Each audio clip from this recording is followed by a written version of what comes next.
요나서 1장 17절부터 2장 10절까지인데요. 우리가 좀 함께 읽었으면 좋겠습니다. 함께 성경책이 있으신 분들은 피시고 없으시면 함께 화면을 통해서 우리가 함께 묵상했으면 좋겠습니다. 시작. 여호와께서 이미 큰 물고기를 예비하사 요나를 삼키게 하셨으므로 요나가 밤낮 3일을 물고기 뱃속에 있으니라. 요나가 물고기 뱃속에서 그의 하나님 여호와께 기도하여 이르되 내가 받는 고난으로 말미암아 여호와께 불러 아뢰었더니 주께서 내게 대답하셨고 내가 수올의 뱃속에서 부르짖었더니 주께서 내 음성을 들으셨나이다. 주께서 나를 깊은 속 바다 가운데에 던지셨으므로 큰 물이 나를 둘렀고 주의 파도와 큰 물결이 다 내 위에 넘쳤나이다. 내가 말하기를 내가 주의 목전에서 쫓겨났을지라도 다시 주의 성전을 바라보겠다 하였나이다. 물이 나를 영혼까지 둘러싸우며 깊음이 나를 에워싸고 바다 불이 내 머리를 감쌌나이다. 내가 산의 뿌리까지 내려갔사오며 땅이 그 빗장으로 나의 하나님 여호와여 주께서 내 생명을 구덩이에서 건지셨나이다. 내 영혼이 내 속에서 피곤할 때에 내가 여호와를 생각하였더니 내 기도가 주께서 이루었사오며 주의 성전에 미쳤나이다. 거짓되고 헛된 것을 숭상하는 모든 자는 자기에게 베푸신 은혜를 버렸사오나 나는 감사하는 목소리로 주께 제사를 드리며 나의 서원을 주께 갚겠나이다. 구원은 여호와께 속하였나이다 하니라. 여호와께서 그 물고기에게 말씀하시되 요나를 육지에 토하니라. 아멘. 하나님의 말씀입니다. 여러분 인생에서 정말 이거 바닥이다 라고 했던 어떤 순간이 있으십니까? 여기까지 내가 추해져야 하는가? 여기까지 내가 떨어져야 하는가? 더 이상 살아갈 의미가 없다라고 느꼈던 순간이 있으십니까? 저도 제 인생에서 여기가 정말 바닥이구나 했던 곳이 있었는데 지나고 보니까 거기는 아직 1층밖에 되지 않고 더 지하가 있다는 사실을 좀 발견하게 돼요.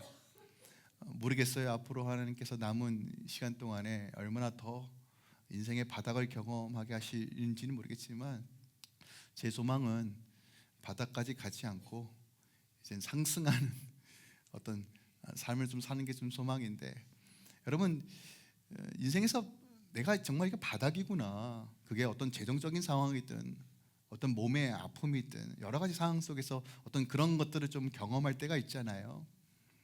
근데 아이러니하게도 내가 인생의 바닥이라고 하는 순간, 절망이라고 하는 순간에 늘 소망이 없어 보이는 그 순간에 주님이 찾아오셔서 주님의 그 회복하심과 그 말씀으로 다시 일어나는 경험들을 한다는 거예요. 저는 아직 나이가 그렇게 많지 않아서 모르겠지만 제가 살아오면서 저는 너무 행복합니다. 저는 너무 잘 삽니다. 걱정 근심이 하나도 없어요. 그래서 더 잘 살기 위해서 예수를 믿습니다 라고 말하는 사람은 본 적이 없어요. 그죠? 아쉬운 게 없으면 예수를 안 믿더라고요. 근데 정말 아이러니하게도 정말 문제투성이고 산 소망이 없을 때 복음이 복음으로 믿어지는 은혜를 경험한다는 거죠. 제가 출처가 명확하진 않는데 어떤 목사님이 이런 예화를 좀 준 적이 있어요. 천국에 가면 당신 예수를 어떻게 믿게 되었습니까? 라고 서로 묻게 되면 많은 부분에서 암 때문에 예수를 믿었습니다 라고 하는 사람들이 꽤 많을 거라는 거예요. 어떻게 보면 암이라는 건 굉장히 절망적인 요소잖아요. 하지만 오히려 그것이 하나님을 경험하는 계기가 되었습니다 라는 사람이 많다는 것이에요. 그러니까 우리가 어떤 관점으로 어떤 상황 가운데 어떻게 대처할 거냐에 따라서 우리 인생은 완전히 달라질 수 있다는 것입니다. 오늘 자기 인생에서 가장 밑바닥에 내려가 있는 한 인물이 나옵니다. 요나죠. 하나님의 얼굴을 피하여 욥바로 내려갔는데 그리고 하나님의 얼굴을 피하기 위해 가장 배 밑으로 내려갔는데 이젠 물고기에 잡혀서 가장 바닥까지, 바다 밑바닥까지 떨어져 있는 요나의 모습을 보게 됩니다. 인생의 끝이라고 생각했고 난 죽었다라고 생각하는 그 순간에 하나님의 얼굴빛을 피하기 위하여 가장 멀리 내려가 있는 그 현장에 지금 하나님께서 요나의 얼굴 앞에 서 있는 모습을 우리는 이 장을 통해서 보게 됩니다. 요나서 2장은 논쟁이 굉장히 많은 부분입니다. 왜냐하면 정확하게 두 부류로 나눠요.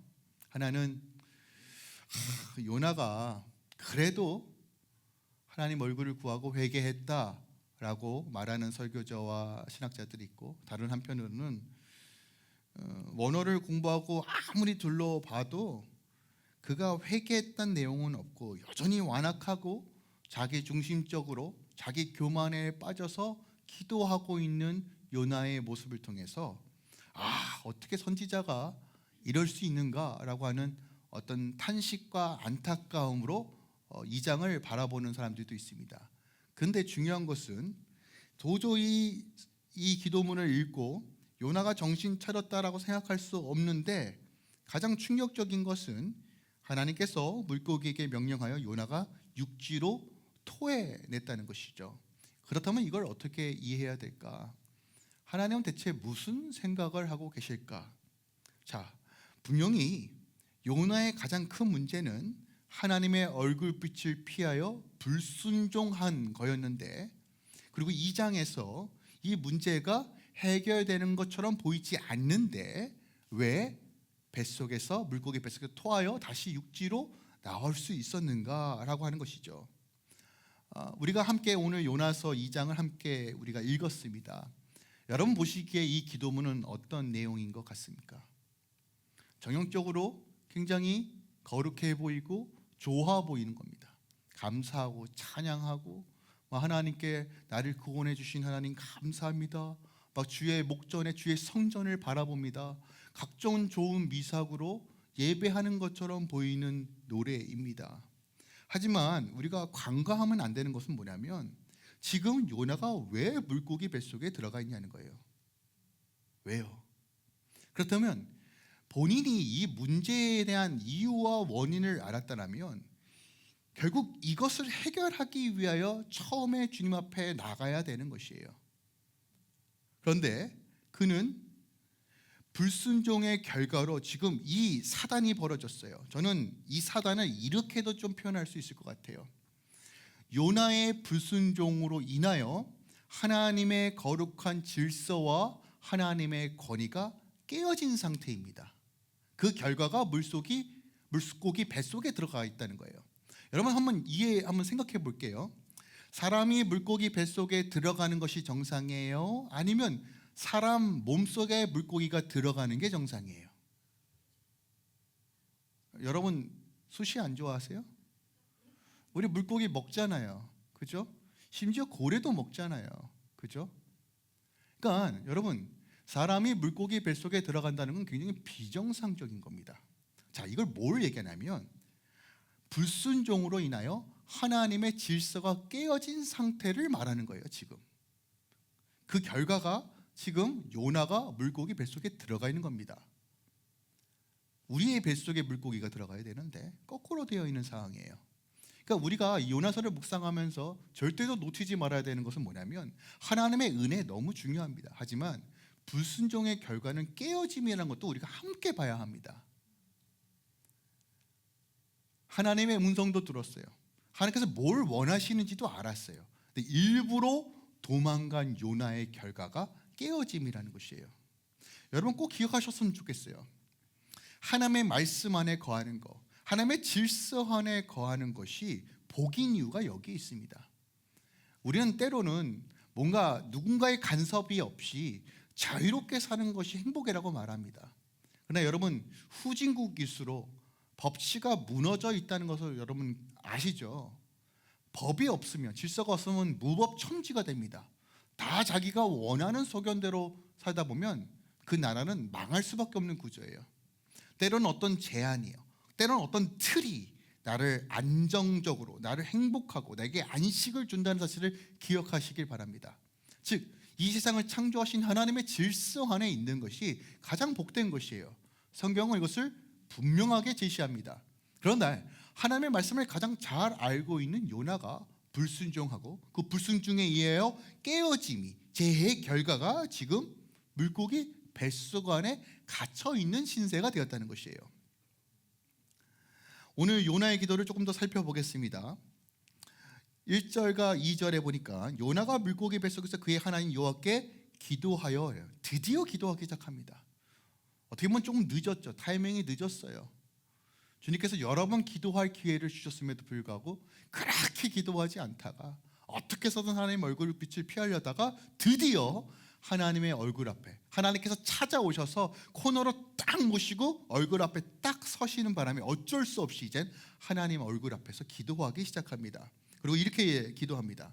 내가 받은 고난으로 말미암아 여호와께 불러 아뢰었더니 주께서 내게 대답하셨고 내가 수월의 뱃속에서 부르짖었더니 주께서 내 음성을 들으셨나이다. 어떻게 보면 타이밍이 늦었어요. 그래도 기도합니다. 기도하려고 나아갑니다. 근데 문제는요. 성도는요, 여러분 꼭 기억하셨으면 좋겠어요. 문제가 터질 때만 기도하는 게 아닙니다. 우리는 우리의 기도 생활 중에 가장 늘 보편적으로 하는 어떤 것들은 문제가 없으면 기도하지 않는다는 거예요. 그죠? 그러니까 내가 필요할 때만 주님을 찾아요. 그러니까 정형적으로 요나는 오늘날의 교회와 성도들을 대면한다고 할 수 있어요. 그죠? 우리 잘 알죠. 주님과 동행해야 됩니다. 주님과 교제해야 됩니까? 얼마나 많이 듣습니까? 그런데 잘 안 되는 걸 자꾸 합리화시켜요. 오죽하면 하나님께서 이 물고기 뱃속까지 넣으셔서 기도하게끔 하시는가? 여러분, 그럼에도 불구하고 하나님께서 우리에게 기도를 요청하시고 기도할 수 있는 기회를 주시는 것이 은혜라는 사실을 우리가 꼭 기억하셨으면 좋겠어요. 그런데 3절에 보니까 점점 이해가 되지 않는 기도를 하고 있습니다. 왜냐하면 주께서 나를 깊은 속 바다 가운데 던지셨다예요.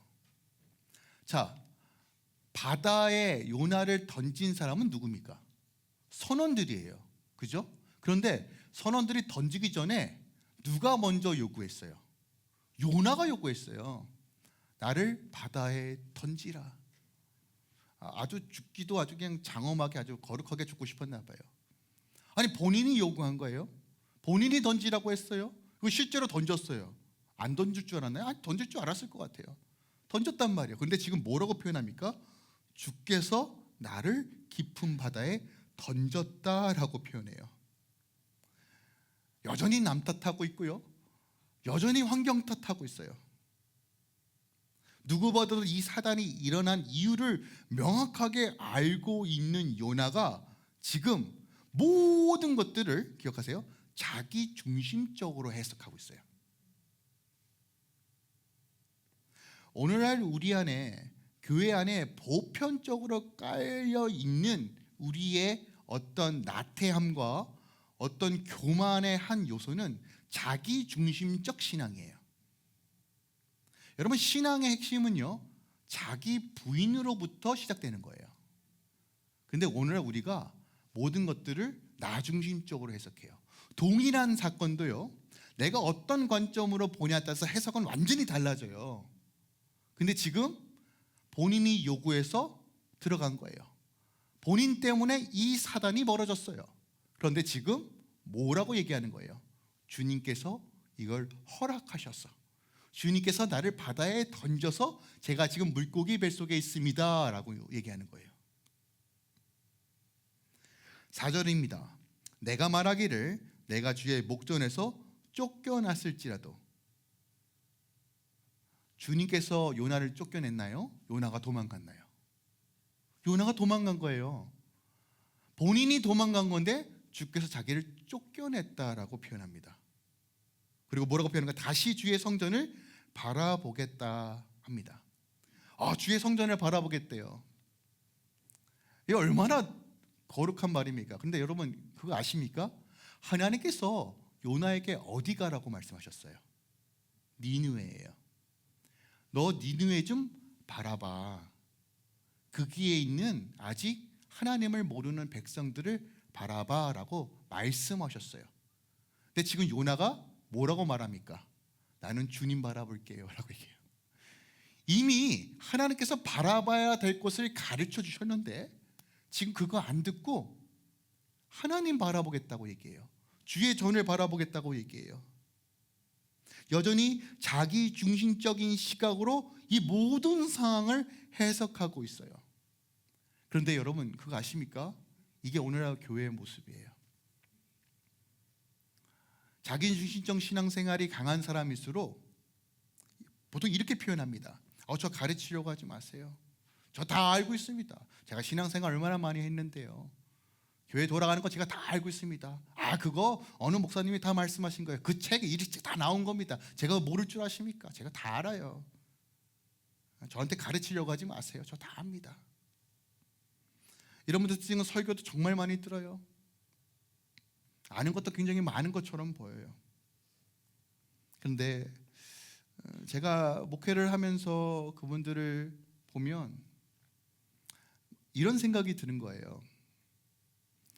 많이 하는데 깊지 못해요. 왜 깊지 못할까라고 생각했더니 결국 말씀과 씨름하지 못해요.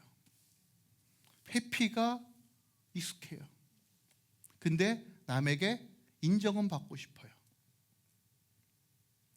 저는 오늘날 정말 말씀을 잘 전하시는 목회자들이 너무 많습니다. 너무 감사해요. 저도 진짜 말씀의 이 홍수 속에서 은혜를 누리는 목회자 중에 하나인 것 같아요. 선배님들 목사님 설교, 강해 설교 들으면서 얼마나 깊은지 또 묵상하는데 얼마나 도움이 되는지 모릅니다. 그러나 저는 여러분들에게 또 강력하게 또 권면하는 것은 목사님들이 잘 가로놓는 한 상의 완벽한 식탁에 만족하지 마시고 여러분들이 말씀과 씨름하시길 부탁드립니다. 정말로요. 여러분들이 직접 하나님의 음성을 들으셔야 돼요. 그래야지만 여러분들이 자양분이 되고 성장할 수 있어요. 자기 부인, 자기 중심적 신앙은 결국은 옳은 소리를 한 것 같지만 결국 남의 상황과 판단하게 되고 남을 죽이며 더 나아가 자기가 알고 있는 것으로 남을 가스라이팅하는 순간까지도 일어난다는 것이에요. 저는 목회를 하면서 이런 분들이 기도를 안 하는 것도 아니고 기도도 정말 열심히 한다는 걸 발견하게 돼요. 근데 기도가 하면 할수록 내가 죽어야 되는데 악에 바쳐서 더 기도하시는 분도 계셨어요. 이게 오늘날 교회의 모습이지 않을까라는 어떤 그런 마음들을 계속 주시더라고요. 요나의 기도를 보면 주님의 시선과는 전혀 다른 시선으로 자기 상황을 해석하고 그 기도하고 있는 모습을 보게 됩니다. 주님의 전을 바라보는 건 너무 중요한 기도예요. 맞아요. 요한복음 2장 17절에도 주의 전을 사모하는 열심을 내라고 말하고 있어요. 근데 이것은 그냥 단순하게 주의 성전을 바라보는 개념이 아니에요. 뭐 교회 근처에 살아야 된다 그런 개념이 아닙니다. 이거의 핵심은 하나님과 온전한 관계를 맺으라고 하는 주님의 요청이에요. 하나님께서 요나와 온전한 관계를 맺기 위해 그를 코너로 모시고 그의 얼굴 앞에 들이미셨어요. 그런데 여전히 요나는 전혀 다른 이야기를 하고 있다는 것이에요. 제가 이런 표현을 가끔씩 쓰죠. 하나님의 은혜를 흘려보내지 않으면 그 은혜가 여러분을 부패하게 한다라고 말씀드렸어요. 자기중심적 신앙은 나의 구원, 나만 구원받으면 돼, 나만 은혜 받으면 돼 라고 하는 것이 강력하게 지배하는 상태예요. 즉 은혜를 받았는데 은혜를 흘려보내지 못하는 상태, 그것이 지금 요나의 상태라는 것이에요. 하나님께서 오늘 요나서를 통해서 다시 한번 우리의 삶의 실체, 우리의 신앙의 적나라한 모습들을 보여주고 있다라고 생각합니다. 여러분 기억하세요. 관점이 너무너무 중요해요. 요나서 2장 이거 10절밖에 되지 않거든요. 여러분 이 10절에서 나는, 나를이라고 하는 표현이 총 몇 번이나 나오는지 아십니까? 총 15번 나옵니다. 여전히 나예요. 아주 자기애로 충만한 게 지금 요나입니다. 여러분 자기애를 심리학적 용어로 나르시즘이라고 얘기해요. 나르시즘은 크게 물론 이제 사람마다 정도 차이는 있을 수 있지만 크게 두 가지로 좀 나눌 수 있을 것 같아요. 하나는 건강한 자기애, 다른 한쪽은 어떤 병적인 자기애예요. 건강한 자기애는 뭐냐면 자신의 가치를 알고 자기를 진정으로 사랑할 줄 알아서 남들도 자기를 사랑할 만큼 배려하고 세워주는 거. 이 기트는 어디서부터 시작됩니까? 창조주가 나를 어떻게 보는가, 나는 어떤 존재인가. 말씀의 기트 안에서 자기애를 세워갈 때 우리는 건강하게 우리가 누군지를 바라보고 세워갈 수 있어요. 하지만 병적인 자기애는 자신에게 집착하고 자기 자신을 과대평가하고 타인을 낮추며 인정받고자 하는 욕구가 지나치게 강하거나 때로는 상대방을 의존하는 심리가 강한 거예요. 그래서 이런 병적인 자기애는 결국 모든 것들을 명분 삼아서 자기가 맞다라는 것을 자꾸 주장하려고 해요. 하지만 그 내면에는 불안과 상처와 감추기 위한 방어 태세로 살아가는 사람들이 보통 이제 병적인 자기애고 고통받고 있는 사람들의 특징이라고 말합니다. 자존감과는 조금 달라요. 저는 요나를 묵상할 때 요나는 정말 자기 민족을 사랑했던 사람이에요. 이스라엘을 너무너무 사랑했던 사람입니다. 어떻게 보면 민족의 자기애로 충만했던 사람이에요. 근데 그가 사랑했던 방식이 뭐예요? 자신들의 원수인 니느웨를 중후하고 미워하는 방식으로 변질되고 있어요. 그러니까 어떻게 보면 병적인 자기 민족애, 자기애로 지금 똘똘똘 뭉쳐있는 사람이 요나라는 것이에요. 하나님의 구원을 나눌 수 없다. 우리 유대인들만, 이스라엘에게만 하나님의 구원이 있고 다른 민족에게 하나님의 구원이 임하는 것은 안 된다라고 스스로 판단하고 정죄하고, 또한 남들의 그 아수르의 니느웨의 위협과 공포의 두려움 가운데 끊임없이 방어적으로 방어하고 바라보고 말하고 있는 것이 지금 요나의 상태라는 것이에요.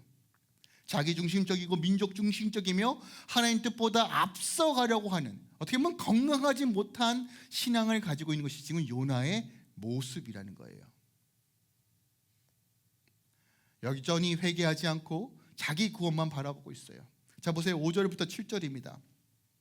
물이 나를 영혼까지 둘러싸우며 기품이 나를 에워싸고 바다풀이 내 머리를 감쌌나이다. 당연하죠. 물고기 뱃속에 들어갔는데 그렇게 넉넉한 공간이 아니었을 것 같아요. 빛도 하나 없죠. 보이는 거 하나도 없죠. 만지는데 축축하죠. 봤더니 아마도 사람이 먹힐 정도로 큰 물고기니까 아마도 안에 같은 물고기들이, 또 작은 물고기들이 헤엄치고 있었을지도 몰라요. 그죠? 보이진 않는데 뭐가 이렇게 만져지고 풀도 머리에 있고 이런 표현들을 지금 하고 있는 것 같아요. 그러니까 저라도 이렇게 표현했을 것 같아요. 이거 뭐야 이거. 난 분명히 처음에 요나가 딱 들어갔을 때 나 이거 죽었구나. 뭐야, 난 분명히 하나님 나라에 있어야 되는데 여긴 어디야 하다가 자꾸 이렇게 숨도 쉬어지고 보니까 내가 살아있는 것 같은데 물도 찰랑거리고요, 나 냄새도 나고요, 죽을 것 같은 거예요. 그러니까 수올과 같다, 내가 여기가 정말 구덩이와 같다라고 하는 표현이 맞는 표현이에요. 그런데 계속 요나가 뭐라고 기도하냐면 6절입니다. 내가 산의 뿌리까지 내려갔사오며, 맞죠? 아주 밑바닥까지 떨어진 거예요. 그 빗장으로 나를 오랫동안 막았사오나 나의 하나님 여호와여 주께서 내 생명을 구덩이에서 건지셨나이다. 어떻게 보면 굉장히 믿음의 고백이에요. 근데 이 근거가 뭐예요? 하나님께서 이스라엘을 구원하신다라는 어떤 막연한 구원 안에서 고백하고 있다는 것을 우리는 발견하게 됩니다. 7절입니다. 내 영혼이 내 속에 피곤할 때 내가 여호와를 생각하였더니 내 기도가 주께 이르렀으며 주의 성전에 미쳤나이다 라고 말합니다. 자신이 처한 상황을 계속 반복적으로 이야기하고 있어요.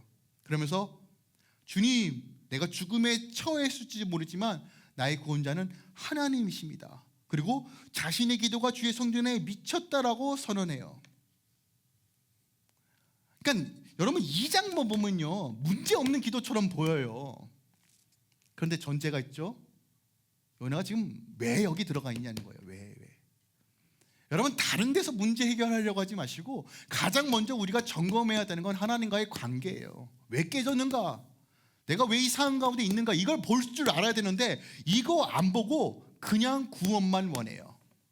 회개 없이 구원만 원하는 것처럼 보인단 말이에요. 불순종에 대한 회개가 없고 자신이 하나님의 얼굴을 피했다는 것은 회개하지 않고 지금 구원의 즐거움, 감사, 기쁨만 노래하고 있어요. 이게 우선순위가 아니란 말이에요. 8절과 9절은 이 기도의 절정을 보여줍니다. 보세요. 거짓되고 헛된 것을 숭상하는 모든 자는 자기에게 베푸신 은혜를 버렸사오나. 여러분, 거짓되고 헛된 것을 숭상하는 모든 자가 누구예요? 1장에 나와 있는 선원들 얘기하는 거예요. 또 누구 얘기합니까? 니느웨들. 여러분, 이 말은 이런 말입니다. 하나님의 은혜가 보여줬는데 그들은 은혜를 버렸다래요. 요나는 지금 물고기 뱃속에 있기 때문에 1장의 선원들이 구원받은 사실을 몰라요. 근데 자기 식대로 해석하는 거예요. 지금 얘네들 다 물에 빠져 죽었겠구나. 아유, 꼴통이다. 거봐, 구원은 오직 하나님의 백성에게만 있어. 여러분, 이것을 재해석하면 이런 거예요. 아우, 나는 주일날도 예배 잘 드려, 11조 잘 드려. 우리가 몇 대째인데, 야 대가 몇 대째인데, 야, 우리 가정에 막 장로님도 많고 목사님도 많고 우리 얼마나 홀리한데. 하나님 아시죠? 내가 구원받지 않으면 대체 누가 구원받아요? 아유, 괜찮아요. 하나님 괜찮아요. 우리 자녀들 다 하나님 보호하심이 있죠. 괜찮아요. 얼마나 아니라고 나태한지. 제가 이 요나서를 묵상하면서 제가 지금 설교 통독 스케줄상 저희가 지금 공간복음 지금 살펴보고 있어요. 누가복음 18장에 보면 똑같은 장면, 지금 요나의 기도와 너무 닮아 있는 장면들이 나온다는 것을 우리가 발견하게 됩니다. 영적 교만에 사로잡혀 있는 바리새인들의 모습을 보게 돼요. 한번 우리가 좀 고민해 봅시다.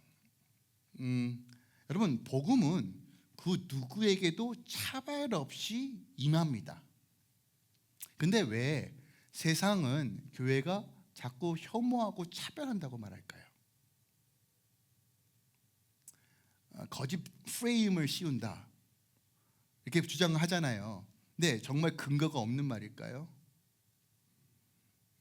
저는 아닌 것 같아요. 저는 죄송하지만 저를 포함하여 많은 오늘날 교회들이 자기 영적 자만심에 취해서 나는 구원받고 너희들은 죄인이다라고 하는, 우리 스스로가 그런 프레임을 씌우는 사람들을 너무 많이 봅니다. 여러분, 예수님은 고아와 과부를 끌어안으시고 가장 낮은 데로 가셨어요. 물론 이게 쉽지 않은 일입니다. 그래도 주님은 늘 약한 자와 죄인들을 찾아가셨어요. 근데 어느 순간 우리는 요나와 같이 자기 중심적으로 모든 것을 해석하는 것을 보게 됩니다. 누가복음 18장에 보니까요, 바리새인과 세리의 기도에 대한 얘기가 나와요. 보세요. 9절입니다. 또 자기를 의롭다라고 믿고 다른 사람을 멸시하는 자들에게 이 비유로 말씀하시되. 누구예요? 요나와 같은 자들에게 말씀하시는 거예요. 두 사람이 기도하러 성전에 올라가니 하나는 바리새인이요 하나는 세리라. 바리새인은 서서 따로, 이들은 같이 기도도 안 해요. 서서 따로 자기 개인 기도하 이르되 하나님이여, 나는 다른 사람들 곧 토세, 불의, 간음을 하는 자들과 같이 아니하고 이 세리와 같이 아니함을 감사하나이다. 나는 일에 2번씩 금식하고, 일에 2번이면 7일에 2번 금식했다는 거예요. 월요일하고 목요일날. 전승에 의하면 이 모세가 시내산에 올라간 것이 월요일이고 내려온 것이 목요일이기 때문에 월요일하고 목요일날 금식했대요. 그리고 그날이 회당을 가는 날이기 때문에 회당에 가서 예배한다는 금식해야 돼. 보통 이렇게 금식했다는 것이에요. 그리고 소득의 11조를 드렸기 때문에 감사하다는 거예요. 그런데 보세요. 세리는 어떻게 기도했는지 보세요. 멀리 서서 감히 눈을 들어 하늘을 쳐다보지도 못하고 다만 가슴을 치며 이르되 하나님이여 불쌍히 여기소서 나는 죄인입니다. 주님께서 뭐라고 말씀하시냐면 누가 더 의롭다고 말씀하신가? 14절에 세리가 더 의롭다라고 말해요. 자기를 높이는 자는 낮아지고 자기를 낮추는 자는 높여주시겠다고 말해요. 진정한 회개가 무엇인가? 진정한 돌이킴이 무엇인가? 진정한 기도가 무엇인가? 하나님 나라의 확장과 하나님의 은혜를 갈망하는 기도가 무엇인가를 보여주고 있어요. 당시 세리는 질타를 받았던 직업군입니다. 같은 민족의 이스라엘 백성들의 세금을 걷어서 노마에게 바쳤던 사람이에요. 근데 더 많은 세금을 걷어서 자신에게 유익을 취하고, 왜냐면 노마에게 일정한 금액만 세금 주면 됐거든요. 근데 노마의 등을 힘입어 자기 마음대로 세금을 거둘 수 있는 권한이 그 당시 세리와 세리장에게 있었어요. 그래서 죄인 취급받았습니다. 같은 동족에게. 그런데 오늘 세리가 이렇게 기도하는 거예요. 주님, 저를 불쌍히 여겨주세요. 네, 하나님께서 그 기도가 의롭다라고 말합니다. 다시 오늘 본질로 돌아가면, 말씀으로 돌아가면 요나는요 여전히 오늘날 교회와 성도들을 반영하고 있다는 사실을 우리는 꼭 기억하기만 합니다. 내 삶 가운데 하나님 나라가 임하지 않는 이유는 여러분 기억하세요? 나 중심적인 신앙생활 때문입니다. 내 안에 자꾸 샬롬이 깨지는 이유는 나 중심적으로 상황을 해석하고 기도하기 때문입니다. 그런데 제가 이 본문을 연구하면서 10절이 가장 이해가 되지 않았어요. 지금까지 제가 요나를 칭찬했나요? 아니면 비판했나요? 열심히 비판했어요. 이렇게 세상 나쁜 놈이 없어요. 그죠? 그러면서 뭐라고 얘기합니까? 요나가 우리라고 얘기합니다. 이거 얼마나 자기 얼굴에 침 뱉는 격입니까? 그죠? 근데 가장 이해가 되지 않는 게 10절이에요. 보세요. 여호와께서 그 물고기에게 말씀하시 요나가 육지로 나왔다요. 아니 전혀 문제가 해결되지 않는데 3장과 4장에는 이제 복음 증거하러 니느웨로 가요. 아니 하나님 이거 문제 해결되지 않았던 것처럼 보이는데 얘를 왜 살려주시고 왜 다시 사명의 자리로 보내십니까? 라고 얘기하는 거예요. 제가 알고 있는 하나님은, 제가 경험한 하나님은, 제가 말씀을 통해서 조명했던 하나님은요 교만한 자는 절대로 사용하지 않아요. 왜요? 교만한 자는 하나님의 영광이 절대로 드러나지 않기 때문에요.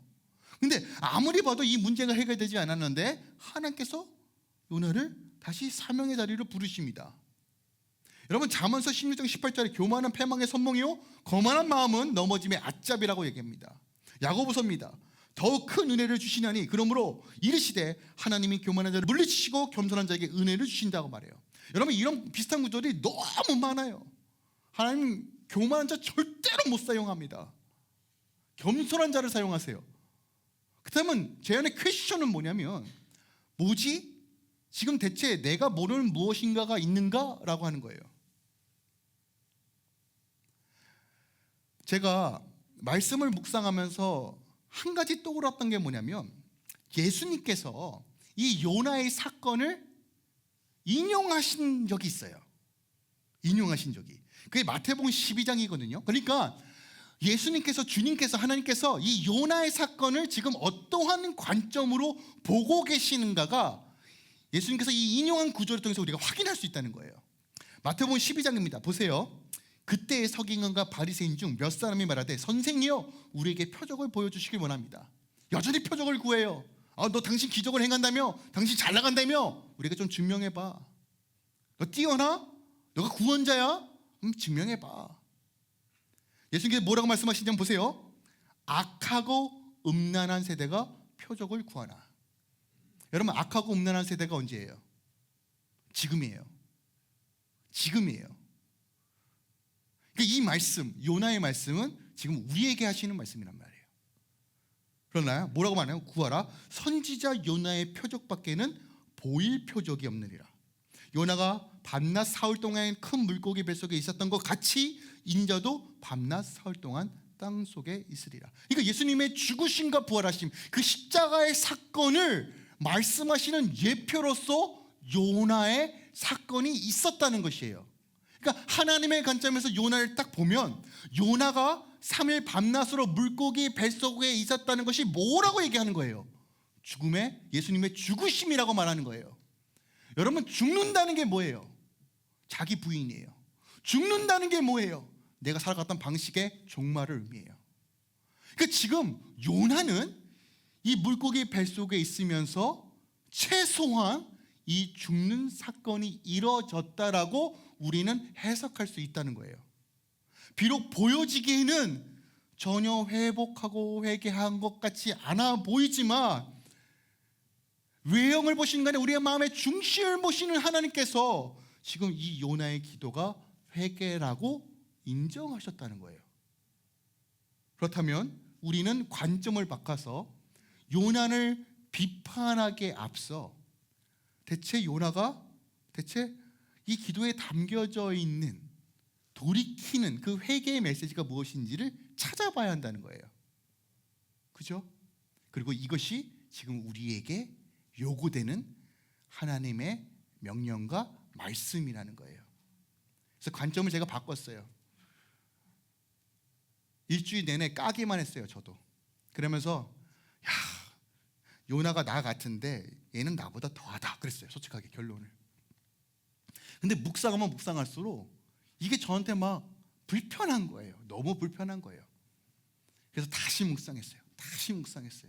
그러면서 저에게 어떤 부분들을 조금 더 확인시켜 주시는 부분이 있었어요. 제가 히브리 원어를 보니까 이런 거예요. 어떤 제가 설정감을 가졌냐면 이런 거예요.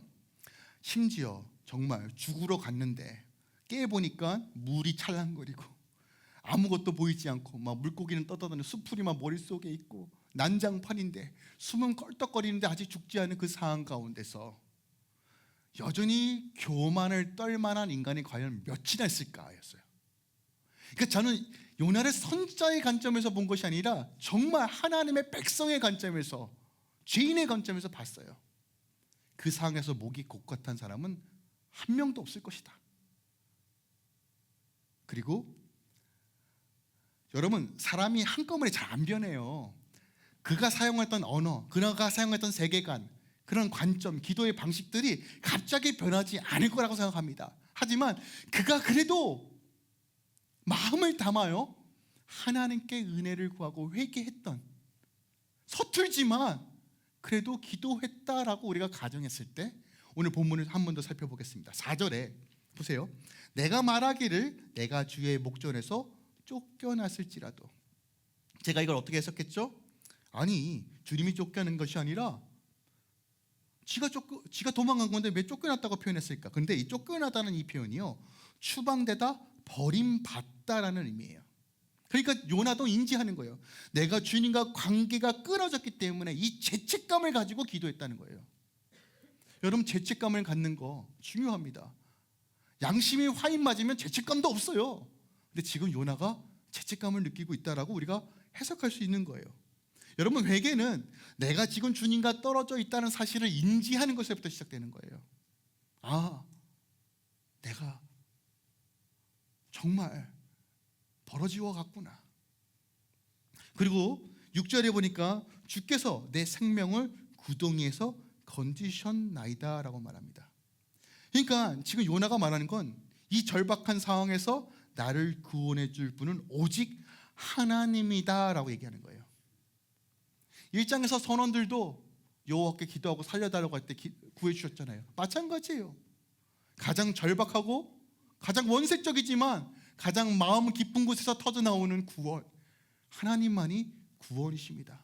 주님만이 나를 끌어올릴 수 있습니다. 이 수월과 같은 이 상태에서 하나님을 다시 인식하고 하나님을 다시 바라보는 것, 이것이 바로 회개라는 것이에요. 또한 7절에 내 영혼이 내 속에서 피곤할 때 내가 여호와를 생각하였다.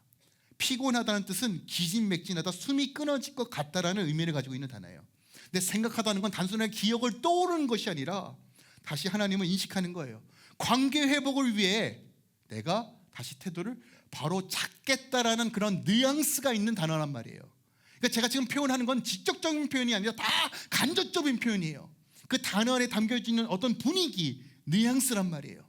근데 요나는 이런 방식이라도 좀 서툴지만 다시 한번 그의 시선을 하나님께 돌리고 있다는 것을 우리가 어느 정도 유추할 수 있어요. 왜요? 이 문제 해결하지 않으면 사명자의 자리로 갈 수 없는데 하나님께서 일단은 이 물고기 뱃속에서 끄집어내셨잖아요. 그죠? 여전히 투덜거림에도 불구하고 죽음의 사건이 있었다는 가정 안에서 오늘 본문을 보니까 이런 것들이 보여지기 시작한다는 것이에요. 그리고 보세요. 9절입니다. 저는 이게 핵심이라고 봐요. 구원은 여호와께 속하였나이다. 여러분, 요나가 니느웨의 구원을 막기 위해서 도망간 거예요. 하나님, 내 힘으로 발악해 보겠습니다. 하나님, 나 없으면 니느웨 얘네들 복음 못 들어요. 내가 하나님의 뜻을 막게 보겠습니다. 내가 막아 보겠습니다. 발악했던 사람이 요나예요. 근데 지금 서렌더한 거예요. 하나님, 내가 안 해. 제가 못하면 모든 구원은 하나님께 있습니다. 포기한 거란 말이에요. 그 후에 물고기가 토해낸 겁니다. 그리고 나의 소원을 주께 갚겠나이다. 뭔지 아십니까? 헌신과 맹세를 하는 말이에요. 내가 다시 주의 일을 감당하겠습니다라는 말이에요. 정리를 하면 하나님과의 단절을 자각하고 구덩이에서 구원하심을 감사하며 자신의 처지를 깨닫고 절망 속에서 하나님을 다시 기억하며 구원이 오직 하나님께 있음을 고백하며 자신의 무능함을 인정하는 것이 회개였다는 거예요. 저는 여러분들이 고난 가운데 그 고난을 맞이하여서 기도하는 사람이 아니라 미리 기도하여서 피할 길을 미리 얻는 성도이길 소망합니다. 그런데 우리가 그게 잘 안 돼요. 안 되죠. 네, 여러분 기억하세요? 지구 끝까지, 바닥 저 밑에까지 떨어지더라도 내 스스로 나를 포기하더라도 하나님은 절대로 여러분들을 포기하지 않아요. 그리고 다시 믿음의 고백을 통해서 회복시켜 주신다는 것이 요나서 2장에서 우리에게 명확하게 말하는 것이에요. 시편 119편입니다. 고난을 당하신 내게 유익이라 이로 말미암아 내가 주의 율례를 배우게 되었다. 하나님께서 우리에게 고난을 주시는 이유가 뭘까요? 하나님의 질서를 가르치시는 거예요. 회복의 방식을 가르쳐 주시는 거예요. 다시 하나님의 얼굴 앞으로 부르시는 거예요. 나의 고집보다, 나의 상처의 깊이보다, 나의 수치보다, 나의 자존심보다, 여러분이 쌓아놓던 어떤 업적보다 하나님의 의지와 사랑과 은혜가 더 큽니다.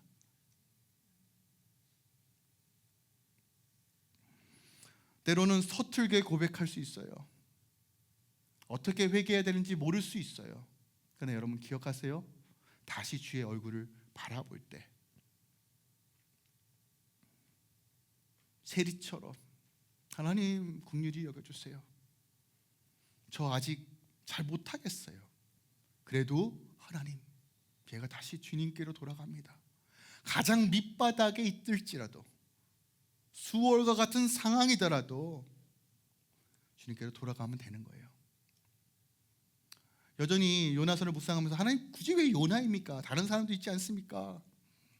이거는 이제 다음 주부터 풀어드릴 텐데, 여러분이 만약 요나와 같은 상황이라면 하나님께서 여러분을 버리시는 게 맞아요? 아니면 끝까지 싫다고 하는데 우리의 바지 가랑이를 붙잡아서라도 다시 얼굴을 마주하고 회복시키시며 끌고 가시는 하나님이 더 좋아요?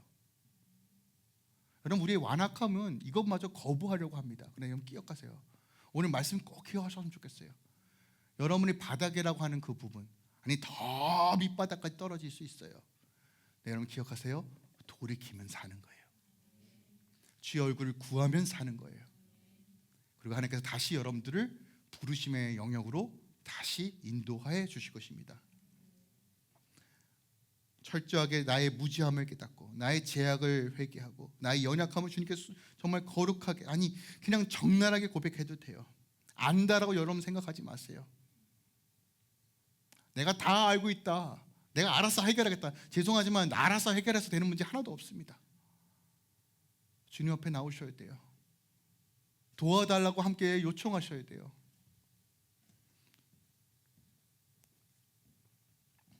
서툴지만 더디지만 회개하며 돌이킬 때 하나님께서 반드시 회복하여 주실 것입니다.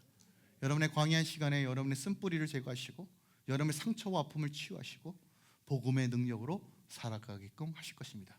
그 은혜가 여러분 상관에 충만하게 임하길 예수도 축원드립니다.